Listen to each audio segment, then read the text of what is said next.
Yeah, what's going on, guys? So as you can see right now, and especially in the East Coast, we're experiencing a gas outage.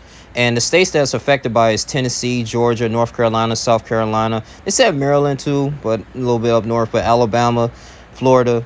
And with these states here, and but primarily I'm in Georgia right now. I think 9.4. Brian Kemp says 9.4% of the state's gasoline, gas stations are out of gasoline for the most part. So it's a huge epidemic, going on. And this is actually started from a Russian private group um, called Dark Side. And what they did was they ended up hacking the Colonial pipeline system. The Colonial pipeline is responsible for 45% of the East Coast, gas line. It's actually started from, from Texas all into the East Coast. But it's really significant because you got many individuals, especially millions of Americans, we rely on gasoline. Not too many of us, only a certain percentage of people have own Teslas or electric vehicles, So, this can be a huge issue. It actually really is because at the end of the day, man, I think Brian Kemp said, use some common sense. Don't go ahead and do panic buying. It kind of, reminds me, if you reminisce back into when the COVID really hit, right?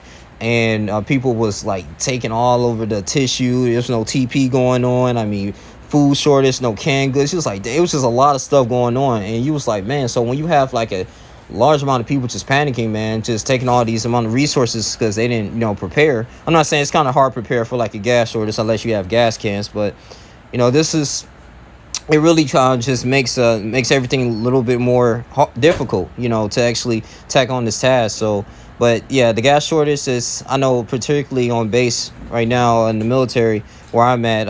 We're out of gasoline at this moment, so that means that the gasoline trucks having a hard time. They're not really refilling gasoline in at the gas stations fast enough. So this is going to slow production and our trade as well. And it might be an economic shutdown if this continues for a very long time. So, but I was reading on the Colonial pipeline, the system. They say, even though it's been hacked, we're trying to respond and recover from the cyber attacks. They're going to do something about it. Of course, they're going to kind of recover and try to get to the bottom of it by the end of the week.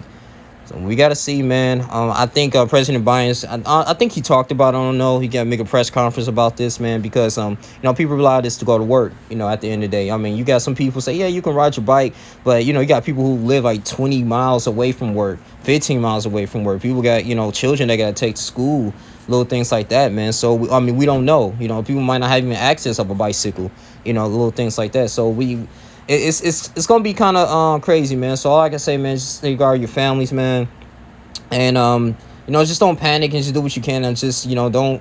I want to advise, if you really have to, I want to advise to go ahead and just do long drives. Now, if you're a truck driver, so might be a little hard, because I think that might slow up production as well. So that means that the Amazon trucks, you got the UPS trucks, all that stuff relies on fuel at the end of the day. And so if people ordering things from all over the world and stuff, and, they rely on UPS, FedEx to start delivering their packages, hey, we don't have enough gasoline in these certain areas. Hey, it might slow everything down. You might slow the production, it may slow just a lot of things, man. And so you can lose like integrity for that. So I mean, the people who's done this on the Russian hackers, I know they're trolling because there's a new president in office. They're gonna go to jail for a very, very long time. So yeah, man, this is insane, man, at the end of the day, man. So but only thing you can do is just do what you can, and of course, serve God. God is in control. And I don't know for a fact it might be like a famine going on in the up north. We don't know. It's so much going on, man. You got the strikes going on in Israel, from the Gaza Strip, Palestinians shot out over 500 rockets. You got 28 people that got killed, and including 10 of them were children. Over 152 people were injured. So, yeah, it's last days, as you can see, man. But yeah, man, that's all I really want to go ahead and report. I just thought this was something very big. And another thing too is that the gas prices are going to go up. At least going to be on average of $3 per gallon. Because of this. So because of the scarcity, right?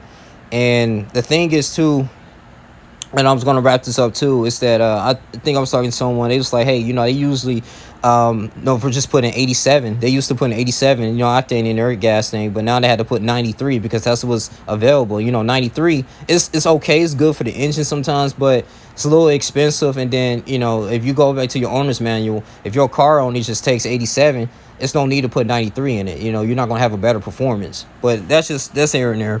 But that's all I really gotta say, man. Like, comment, subscribe, share this video. I'm gonna do some updated more news, but we'll see, man. The Colonial pipeline is a serious thing. I'm out. Deuces.